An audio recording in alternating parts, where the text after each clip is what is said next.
All right, everybody, the first thing to remember is when you're at home, you should have some sort of training target that you can create so that you can practice punching and kicking, because if you can't deliver, you're going to have trouble defending, and you should always practice the attack before the defense.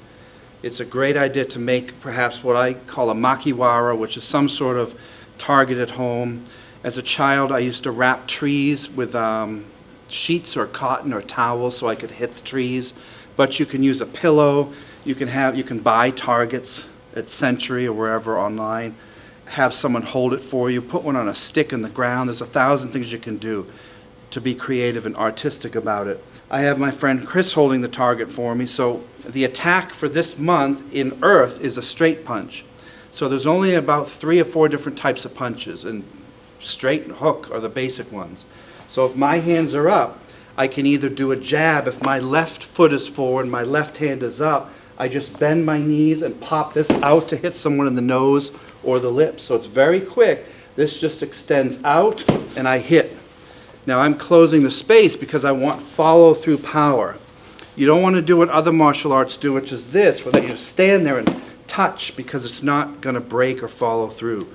So it's best to step with your foot, keep your back straight, and just let your body attack with all of its power here from your legs.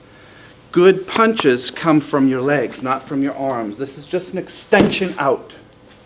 Of course, you can do a cross punch as well. I can come in here and hit with a cross punch into someone's face as well. Now, I always get low. Remember to get low, hug the ground, come through here, hit out, follow through, out and back here, okay?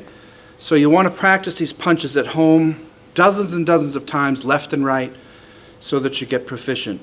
Now let's take a look at the defense against it, or a defense. Okay, everybody, let's look at the Earth straight punch defense. It is not the only defense. There are dozens, but this is the one that you want to learn as a beginner and an advanced practitioner. I'll have my back toward the camera. Excuse my shoulder here. Bad guy in this case, his right foot is forward, so he would jab with a right to my nose or face. This is usually to a high punch, although he could come low.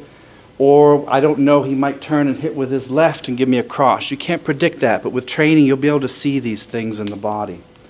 For now, as he hits, the first thing you want to do, obviously, is move so you're not in that spot. So I just shifted left, ever so slightly, left and forward. Very, very slightly. What I do is I create a wedge here. Do you see how my hands are kind of together as if you're holding a sword? They're not far apart, and they're not like this. They're spread out slightly. My left arm is slightly forward to the right. So it forms a wedge, like a cow catcher on the front of a train.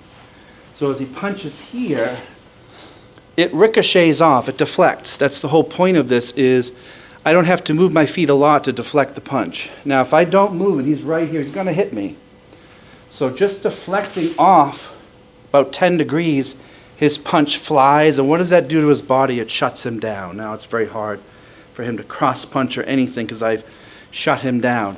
If I wedge from the inside out, this isn't very smart. It's pulling that right into me. So out here is called omote, O-M-O-T-E,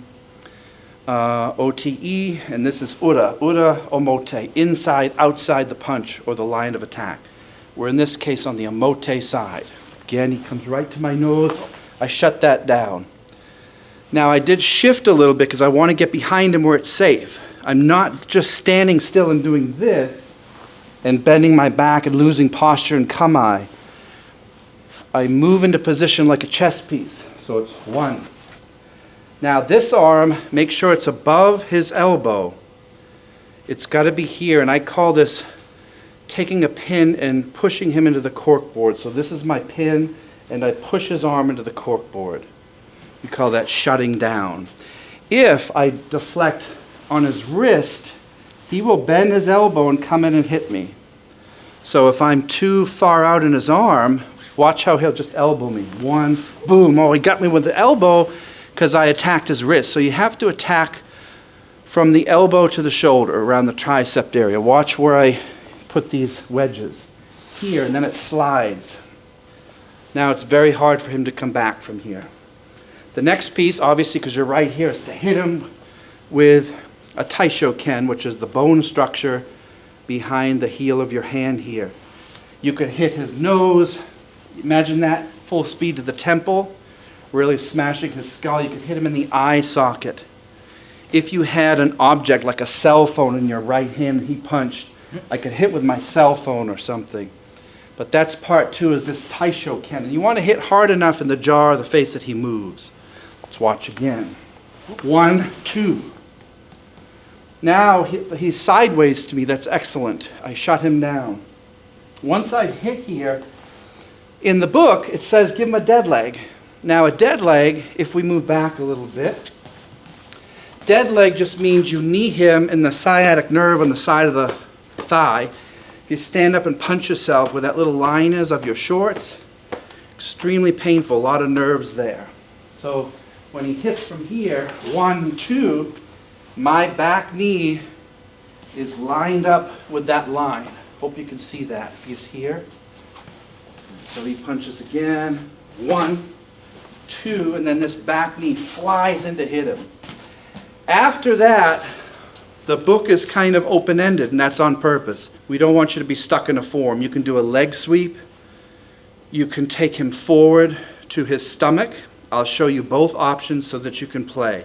Or you could just hit and run if you're a smaller person and he's a larger psychotic attacker and you just want to escape. So let me show you the leg sweep. That's one option. 1, 2, grab on and knee. He'll go like that. I can hit here with my arm, sweep his leg down, move into position and kick or run. The other option is you can take him forward depending on where he goes. If he hits here and I do this, if I hit him, what if I get more in front of him over here and I'm not behind him? Well, I would change my knee strike because I can't hit his leg. I would knee him in the stomach or the groin. He pitches forward. Just my hand wraps up on his gi or his t-shirt. And then after I knee, I just drop and take him straight to the ground here. This is called o-gyaku, whenever their arm is vertical. Then I push down to choke him with his uniform as I bar his arm and crush his shoulder and arm here. And he taps very, very quickly. It's a really powerful finish. Again. Let's check out a different angle if you're here, sir. He punches again. Wedge. Strike, knee, press, settle him like a plane landing on the tarmac here. Push his arm down vertically. Use your body. I'm not using my hands, I'm using my arm to catch him in the crook. Then as I push down, that will choke him on the back of his neck, holds him, it pins him, keeps him from getting up. Now watch how I take his arm to his opposite shoulder here with my body. Right there. Now if you front roll, you'll break his shoulder, so be very careful you don't fall here. My thumb is down and it goes into the back of his collar here. See that, like a hook. Then when I grab, after I knee him, watch this, how it folds and pushes down like you're punching the ground. Again.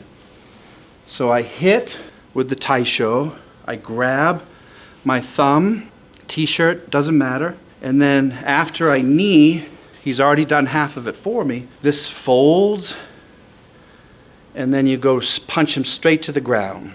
The kids like to call this the Iron Man takedown. And then, of course, another option is just to run to safety, because that's the smartest thing to do in self-defense. Let's do I want you to come in as fast as you can here. Really hit. There it is. I don't care how fast he goes. It's kind of easy to see with training. It's hard to see if you're not trained. You'll get hit. But if you train, just form this little magical sword suka wedge here. He hits right here, boom. Just come in, right for my nose. There it is, right there. He pops right into position.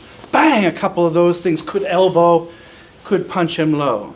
Once I hit, boom, I can come with a cross just like we did. We'll do that in June. So this is why you're supposed to practice punching at home, so that you can come in with these multiple haymaker punches to bring the fight to him. Getting hits. 1, 2. I could shuto here. Elbow. Elbow this way. There's 1,000 things you can do. The longer that you stay training, you'll have more cards in your deck to play with. So practice this level 1 straight punch earth defense. Now let me show you where this wedging principle comes from, Kenjutsu. So if I had my sword out, if the bad guy was skiing and thrusting in to stab me somewhere, if you watch my blade as he comes forward, it deflects. Just deflects him to the right. Your blade comes up and you push his sword to the right. Therefore, he is now open to continue the blade up into his face or body. So this was an old ninja trick. Here, as he stabs, I wedge and I ski thrust in. No matter how fast he goes, if I wedge, it will deflect. And I'm just cutting his arm, could cut his body, could cut his face. That's where this comes from. Everything is based off the old samurai movements of 400 or 500 years ago, but they still apply even in modern day America. Okay, how might this work with a knife and a stick? It's the same wedging principle. Watch the blue stick here. As he stabs me, if I don't move, he's got me. Okay, so again, everything is about sinking and shifting into the square that's forward and diagonal. Forward and diagonal. Naname mai. As he comes in, I just wedge with the stick. The stick just comes right up out of nowhere. It's very secret, very fast, and it goes above his elbow, and it deflects this knife here. See how he tripped forward. The faster he goes, this is even powerful. It's a nice levering wedge here. It is a lever, so I just slide that up his arm and watch how his shoulder turns here. See how he's off balance? Now I'm behind him and I can hit and run and do all kinds of good things. Now you've got to disarm that knife, so what I would probably add, if you step back slightly, is once I hit here, this way, I'll probably turn this over and hit down to disarm and then move in. You have to, once you are committed to engage the opponent, you don't want to stop until that knife is gone, because to be cut is a lot worse than being hit with a blunt weapon. This is way more powerful as far as injury compared to this, but this has the advantage of length. So I don't want to do this and just stand here so that he comes back and slashes me again. Once I hit, I want to return that favor and hit and continue and get rid of that knife as quick as I can. Then you can hit with all kinds of things. Those of you who were in our Hanbo class saw many options to finish with. Okay, so that's a couple of weapon choices with this straight punch principle.